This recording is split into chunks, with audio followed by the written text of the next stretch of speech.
सवाल नंबर 9, 13 बाब और उसकी 19 आयत से सवाल है। हज़रत यकूब ने जो ज़मीन सिकम के बाब हमूर के लड़कों से ख़रीदी उसकी कीमत क्या अदा की?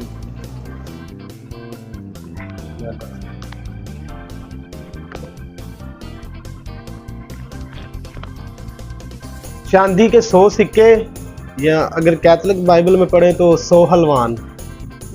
जी वेरी गुड जी, चांदी के 100 सिक्के। कैथोलिक तर्जमा में 100 हलवान है। मुफस्सरीन की राय दो तरह की है। जी जी। कई सिक्का तो कई हलवान का तर्जमा करते हैं, क्योंकि उस ज़माना में सिक्के नहीं थे। अबरानी लफ्ज़ कसीस से चांदी या सोने का टुकड़ा मुराद है जो एक हलवान की कीमत के बराबर है या जिस पर हलवान की सूरत कुंदा है।